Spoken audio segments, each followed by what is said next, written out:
A group of Redwood City renters are accusing their landlord of forcing them out of their homes, and they say newly passed renter protection laws are not working.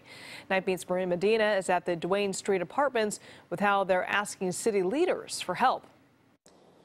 Renters say when the new property owners came in last year, the renovations immediately began. Then they claim the rent offers began to trickle in with rent increases up to 250%. Now, we've seen this all over the Bay Area, but here in Redwood City, the renters hoped renter protection laws that went into effect January 1st would protect them. Well, they say they did just the opposite.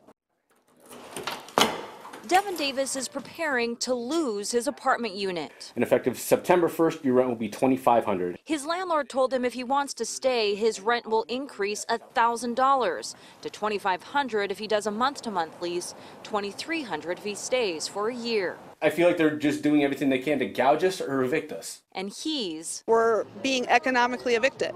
Not the only one. Stasha Powell is among the tenants at the Duane Street Apartments who've received the same notices. This evening, they held a rally outside City Hall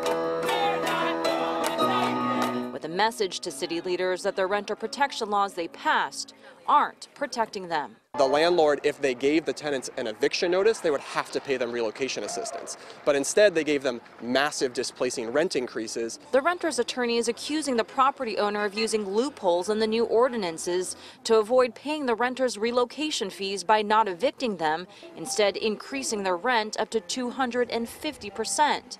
Now he's sounding the alarm for every renter in Redwood City. And they're so fraught with loopholes that there are going to be many landlords who are able to force out their tenants without paying them anything. And some of us could end up potentially living in our vehicles.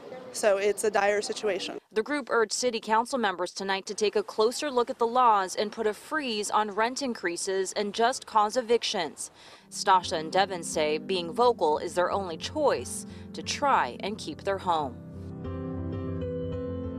I'm living day to day, just hoping I make enough money to be able to pay all my bills, to be able to pay my rent, to be able to feed myself. And the property management released a statement tonight pointing the finger at the new ordinance, saying they would have held off on rent increases, but the ordinance forced them to offer one-year leases in January.